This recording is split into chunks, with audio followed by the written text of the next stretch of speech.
It's very easy to lead when all your actions are going to be justified and popular. You really need the kind of leadership that, look at our own sort of Winston Churchill, the ability to make tough, unpopular decisions against public opinion, against the opinion of your peers, because you understand something about the world that other people don't understand at the moment.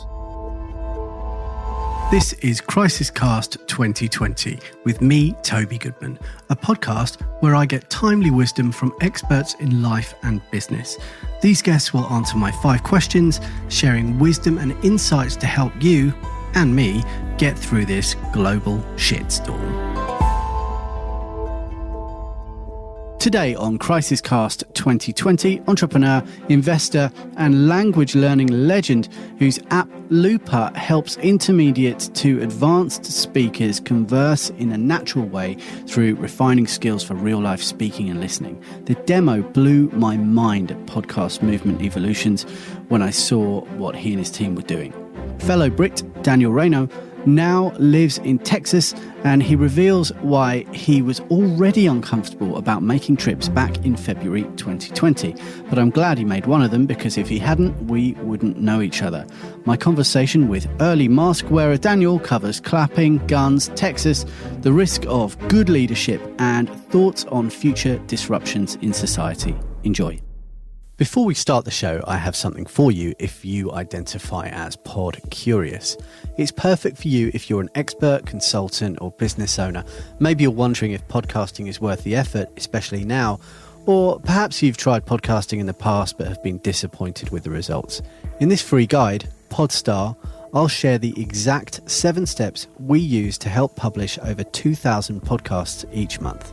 To get instant access, go to podcastnetworksolutions.com. Daniel Raynaud, welcome to CrisisCast 2020. Thanks for being on the show.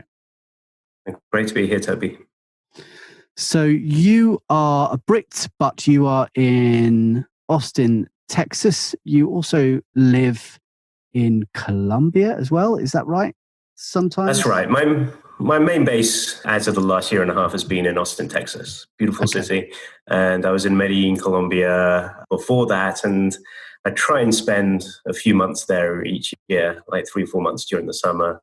This summer's been different for obvious reasons, but it's also a lovely city as well. Highly recommended. Great. I'm looking forward to being able to travel again. So tell me, since we saw each other in February in the States, what's your experience of the pandemic been like on a local level? Because it feels like the communications you and I have had, you were like on it. You were on the case. You were tracking it in China. You were interested in this stuff before.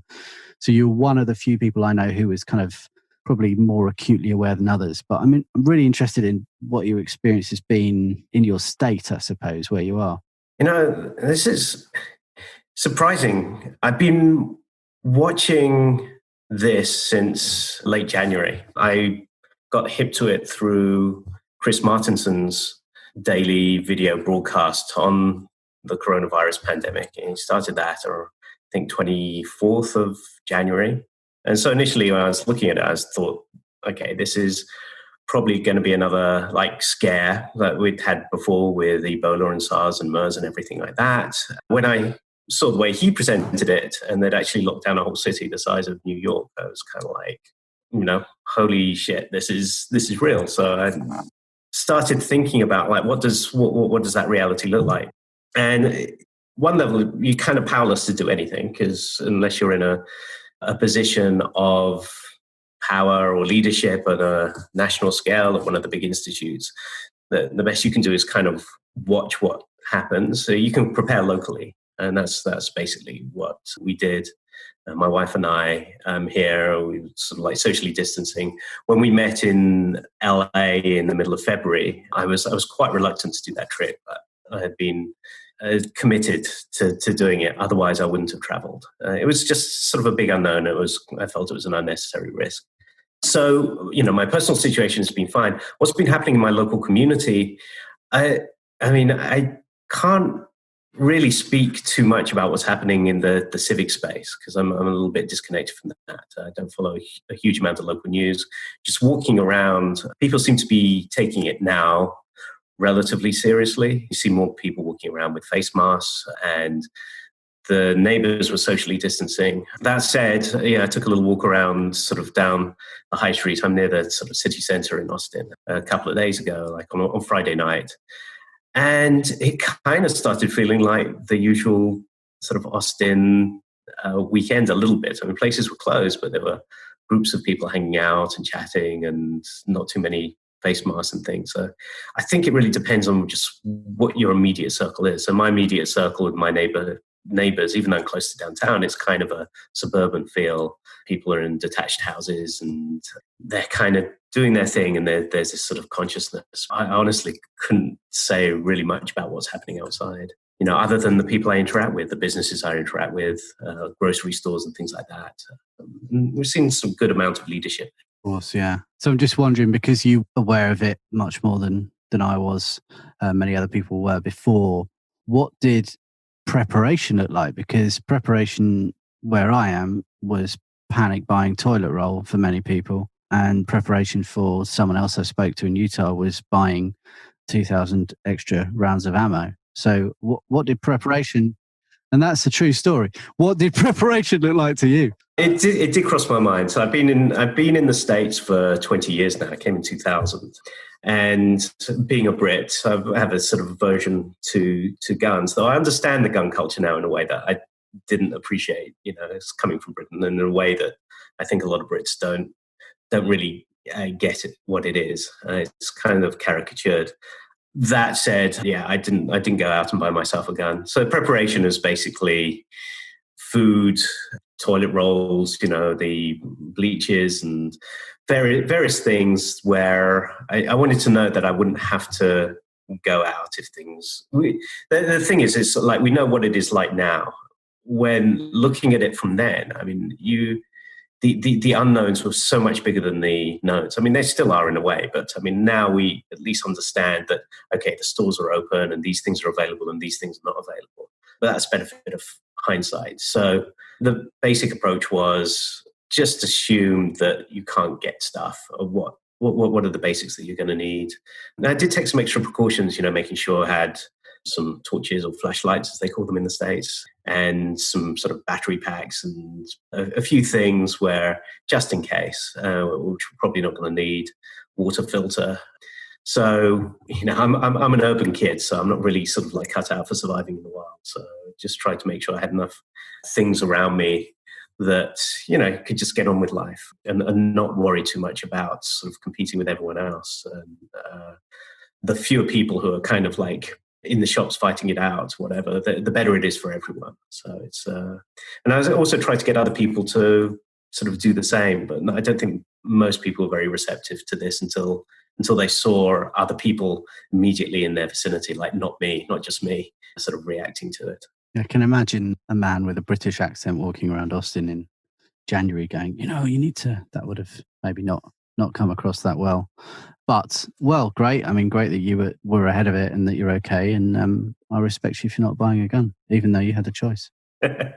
I wouldn't trust myself with it. I've never fired one. I think I fired an air rifle when I was a kid at school. But there's been a thing here, which you probably know, because I know you've still got family here and stuff, that every Thursday night, 8:00, we all go outside and clap the carers and the doctors and nurses of the NHS. And there was an article today that I read, which was doctors were telling people to take it easy with the clapping because there have been some clapping related injuries. So, just remember you come from here, and if people are injuring themselves clapping, they certainly shouldn't be carrying a gun, especially if you're from this part of the world.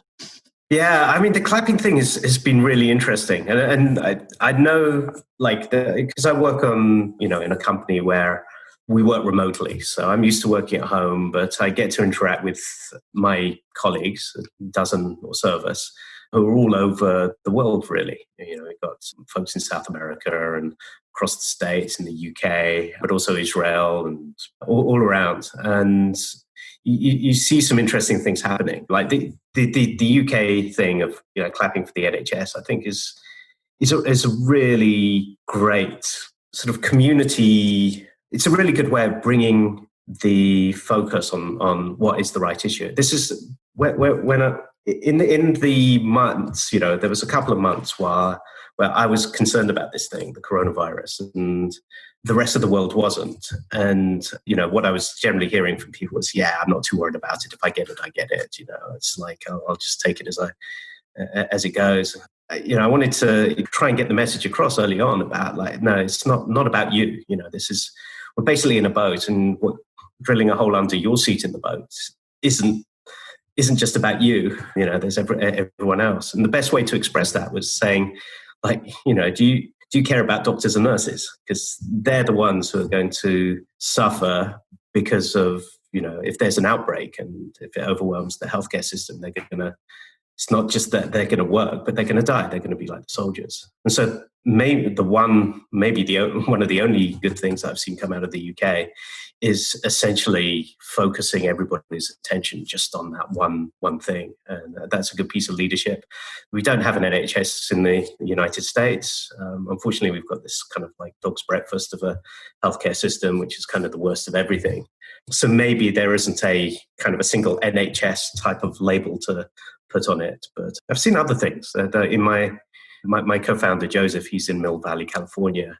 Every evening, around about 7:00, the kids do wolf calls. So he's in a sort of more country area, and they basically howl for, 10, 15 minutes. And it's their way of kind of the kids socially interacting with each other and knowing that they're there because they can't go play with their friends. And that's quite cool. So you see different things in different places. That's really, really nice to hear. So look, I was kind of doing my due diligence. We met in person. We've kind of had different interactions about various things. And I thought I'd visit your LinkedIn profile. And your LinkedIn profile says, and I quote, "I enjoy figuring out what users want that the market isn't providing and building good products to fill the gap." Now, Crisis, as we all know, brings out innovation, and it's your work with Lupa, the app, is really relevant. So my question is, the preface my question is, well, since I saw you in Feb, how have you, if at all, adopted your offer or and your business since this has taken hold?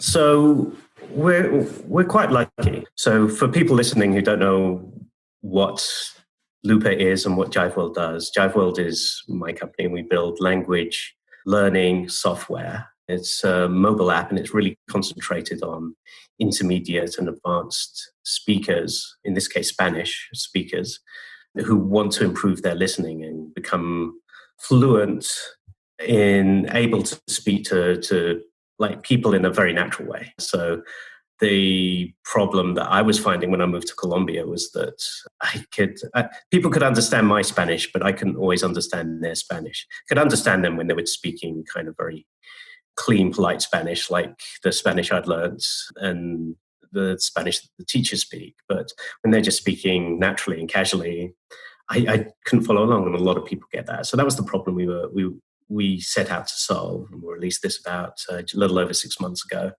Because it's an online learning product, what we've experienced, I mean, it hasn't really changed our business that much in that we've actually had a lot of calls coming in from schools, from teachers who are looking for alternative ways of doing interesting things in their Spanish classes online.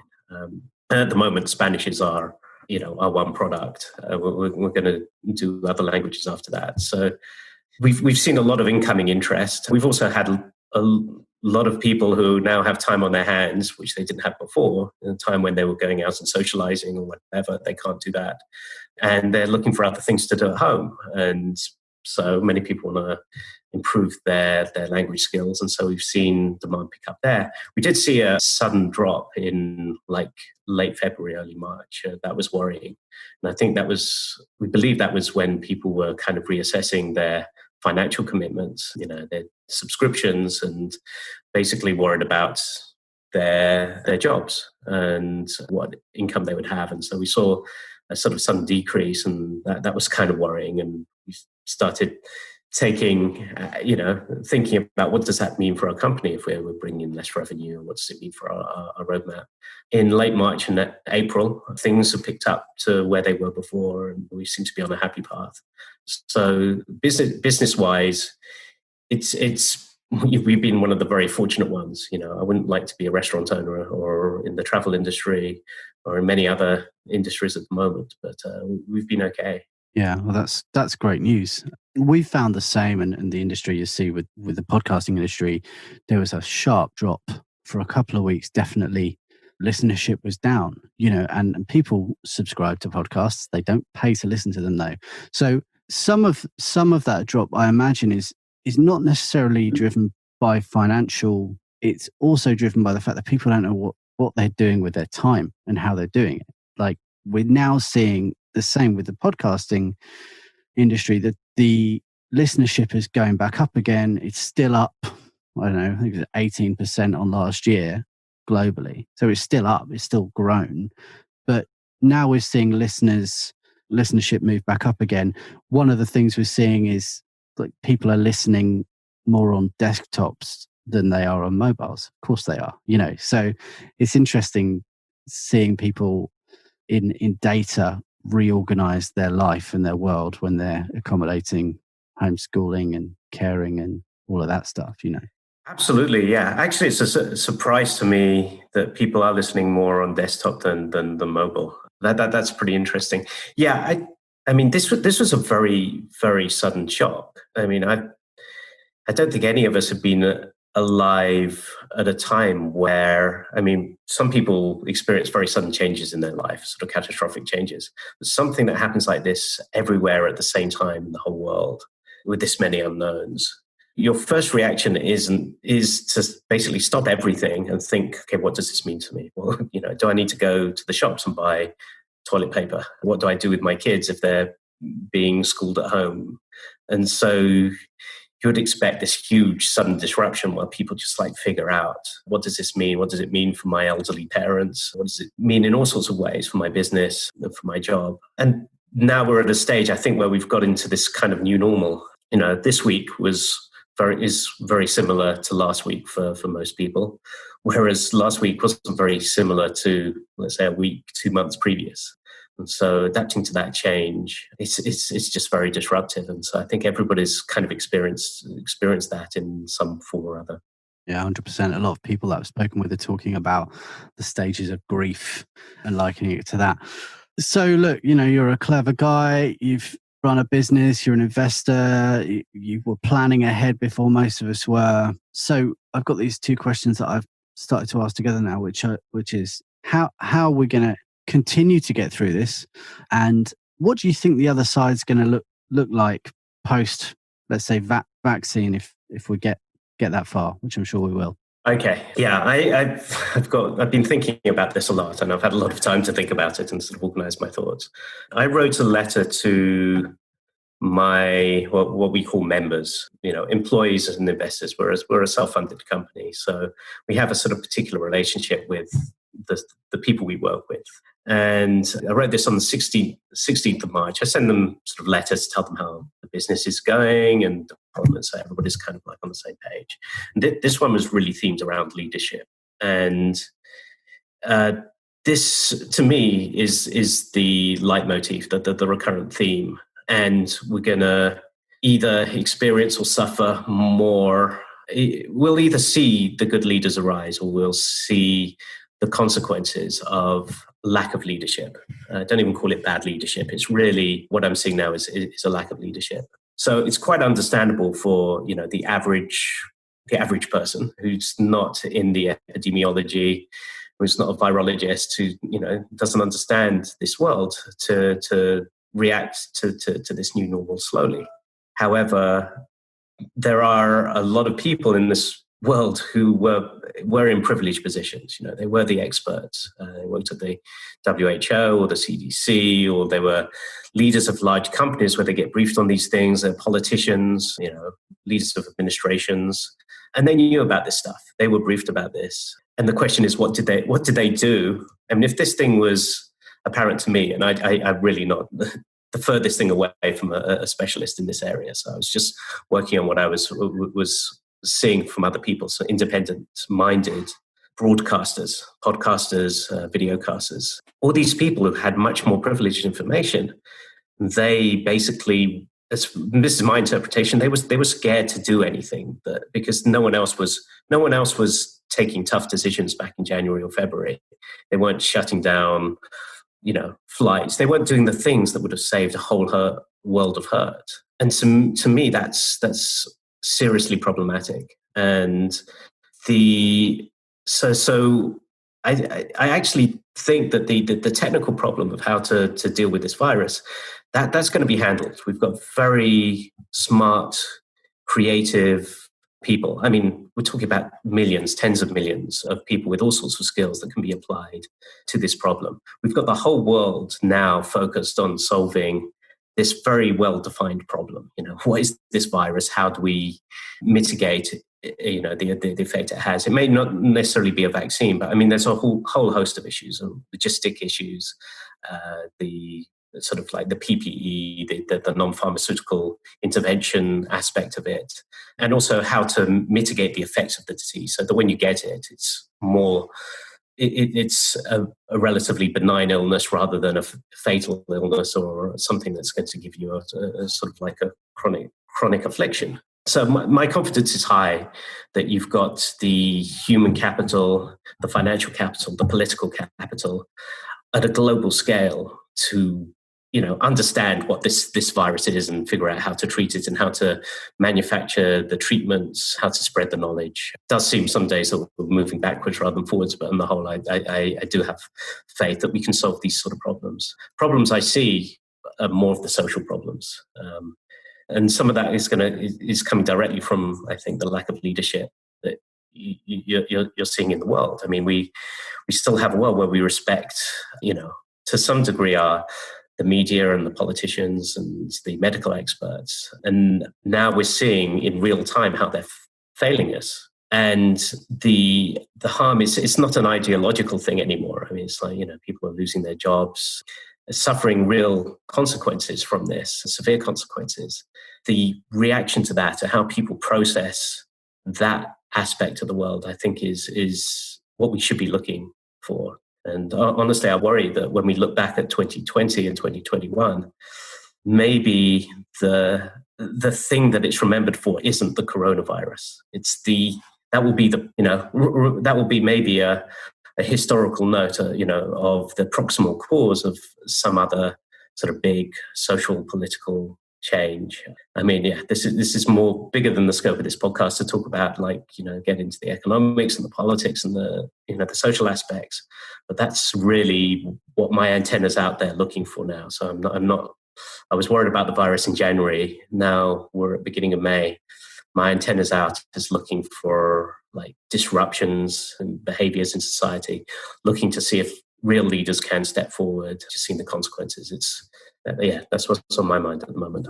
Yeah, mine too. I think we've had a really interesting one in the UK because we've had a leader who's not being particularly loved by the NHS get saved by the NHS. So there's been a positive softening. This isn't like a political standpoint. I think that the fact that the leader of the UK has had the virus will further, I hope, motivate him to lead, in the right way and help the NHS workers first. And so it's a strange feeling. What we really want are people who can lead before someone gives them permission to lead. Everybody is, they point to Cuomo, for example. Yeah, it's great what he's doing now, but it's, he's in a political position where when everybody is worried about this, then he can step forward and be the voice of reason, the calm voice that everyone looks to.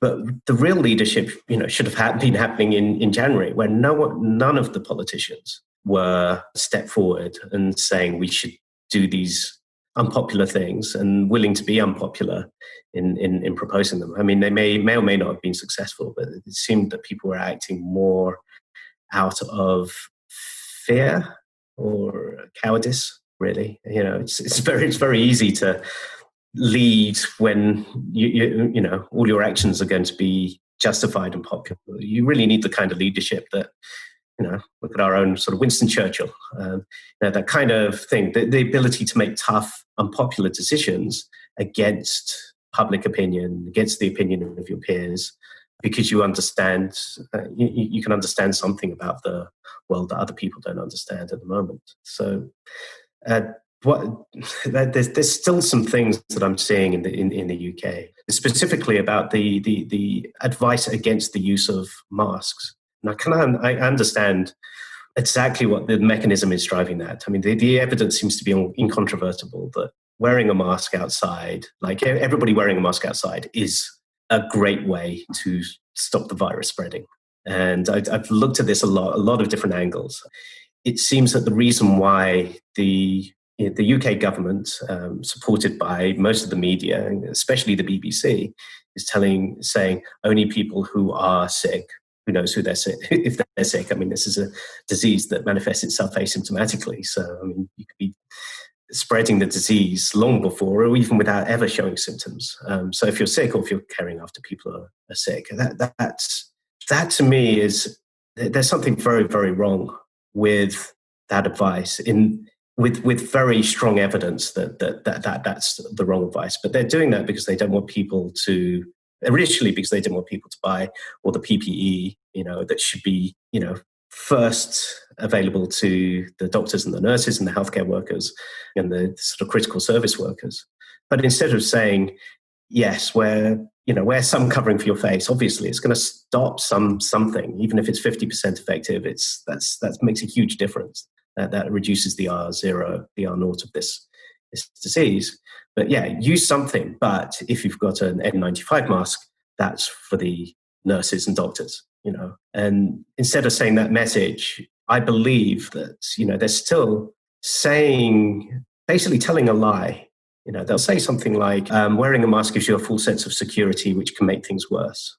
I mean, that is a very, very weak argument. I mean, it's like saying, yeah, you shouldn't wear a seatbelt when you drive because, by wearing a seatbelt, it encourages you to take more risks when you're driving. So you're going to drive more dangerously. So therefore, no one should ever wear a seatbelt, or you shouldn't wear a bicycle helmet because it makes you more reckless when you're wearing it. I mean, these are very specialist arguments, and they're being put forward for the wrong reasons. So anyway, those are the things which could be addressed so easily, but it would mean that someone's going to have egg on their face for giving the wrong information, for the last 2 months. But when you look at the numbers in the UK, I mean, it's one of the worst in the world at the moment, and I believe that is to a large extent just because of that one bit of bad advice that was, given for maybe with good intentions, but for absolutely the wrong reasons. Yeah, well, we are certainly distancing, and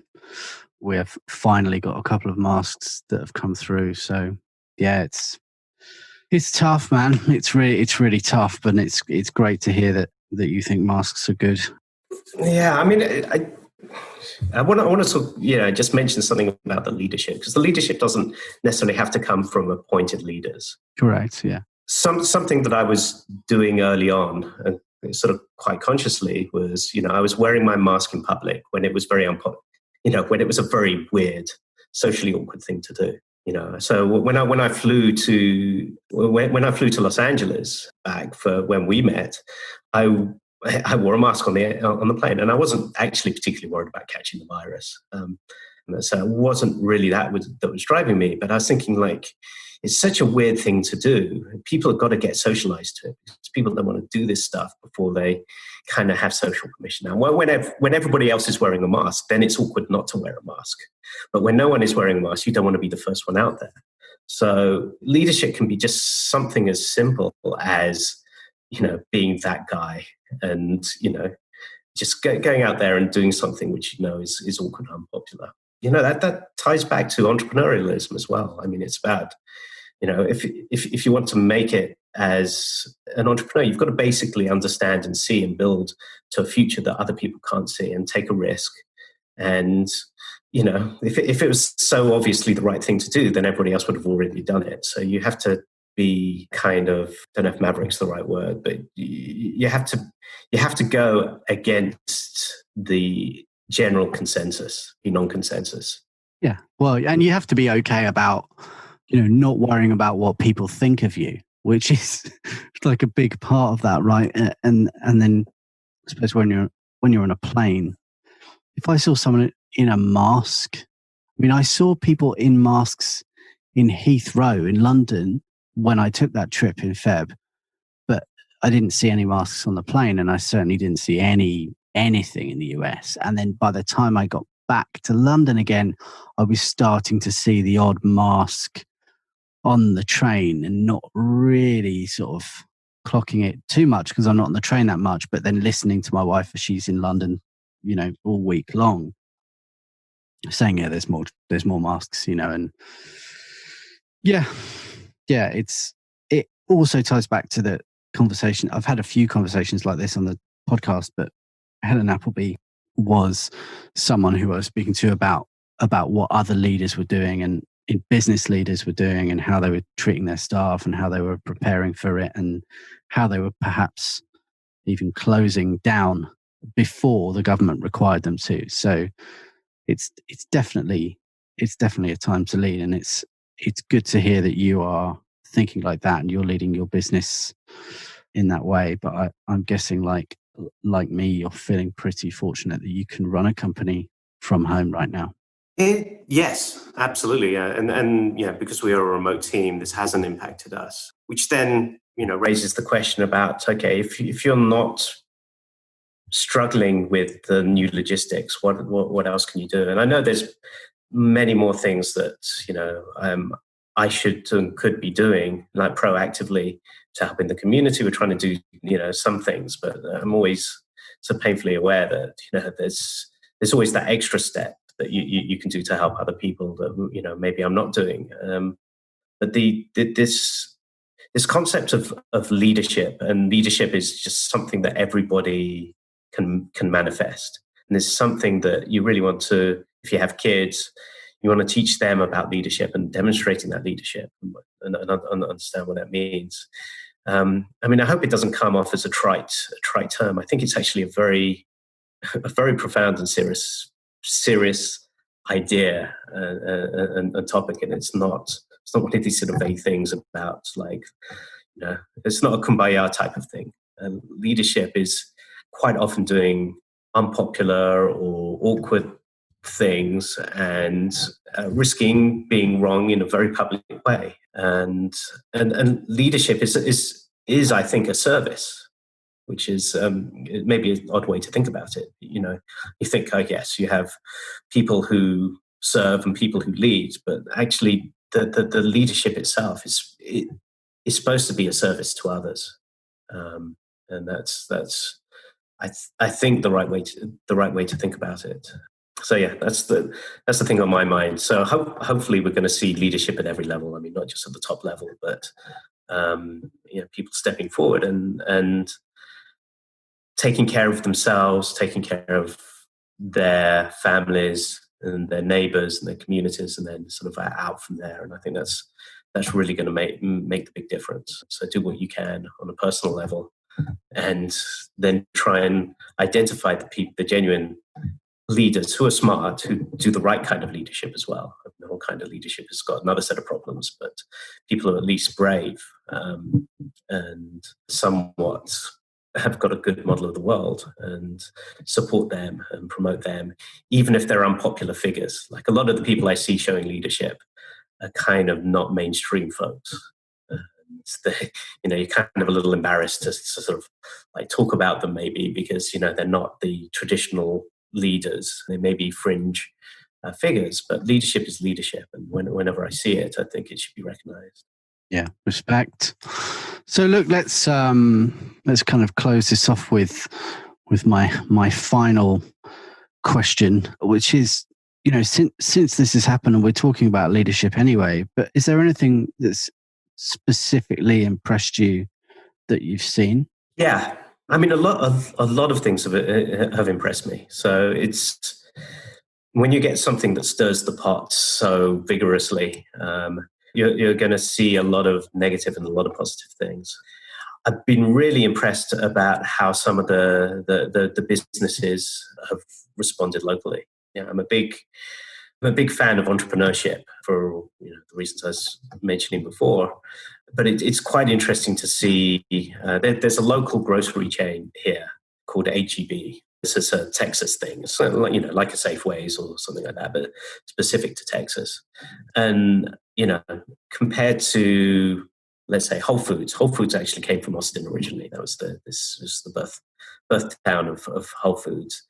You see the way that HEB has responded in providing services like delivery services, things which care for the elderly in the community who, are more constrained about how they travel, protecting their own workers, coming up with these new systems of curbside pickups, redesigning their stores so that, their workers are protected and the shoppers are protected, making sure that they were, a month or more ahead in trying to get new supplies of the things that, other stores have run out of.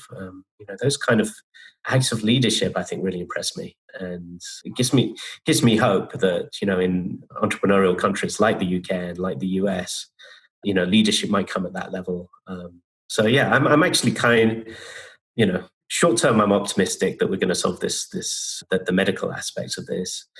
Medium term, I'm kind of pessimistic about like what's going to happen when the social bonds break apart.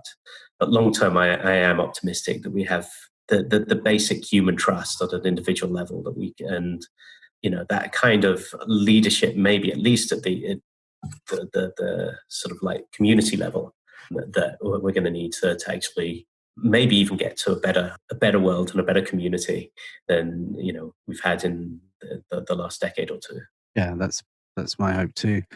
Really great just to listen to you speak, Daniel, about how you feel about this stuff. And yeah, I mean, it's fantastic. So thanks so much for your time.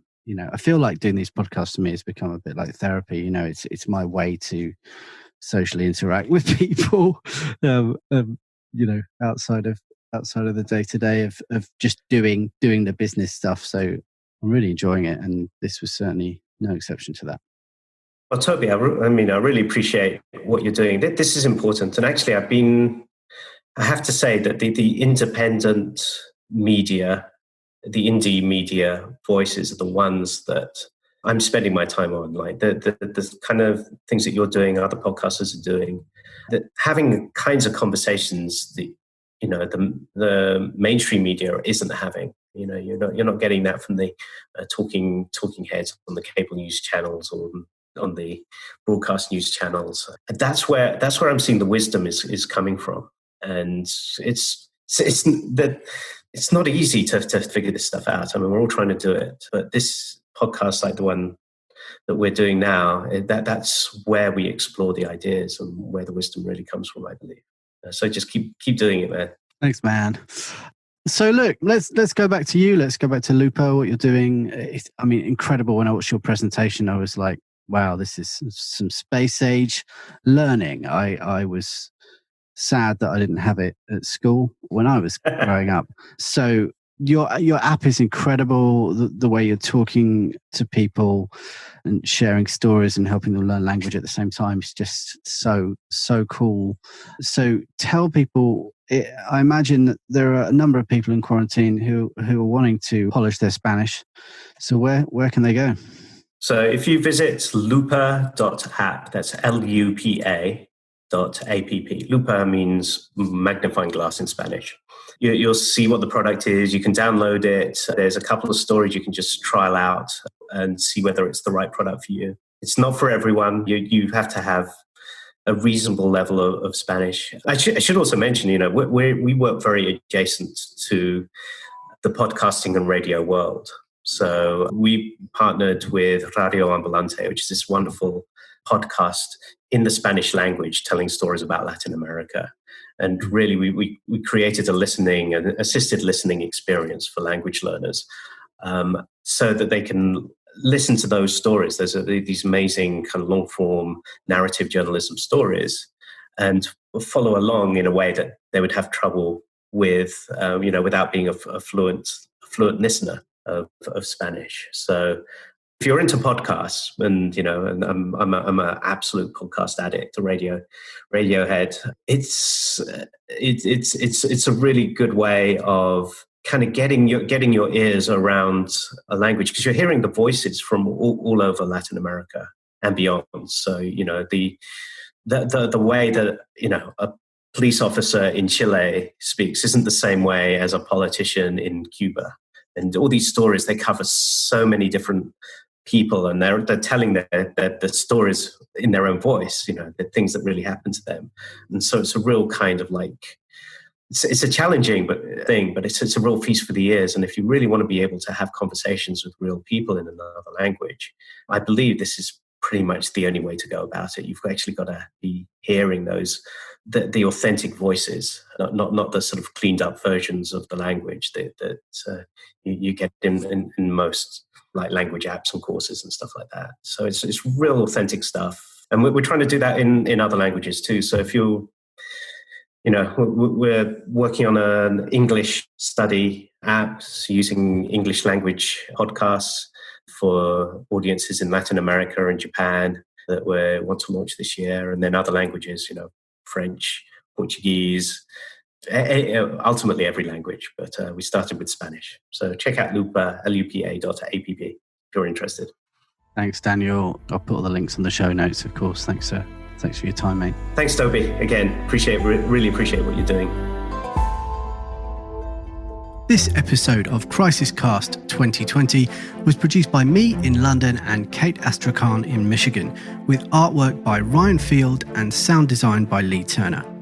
CrisisCast 2020 is a production from Podcast Network Solutions, a full-service podcast production company who are ready to help you plan, record, produce and promote your message with podcasting.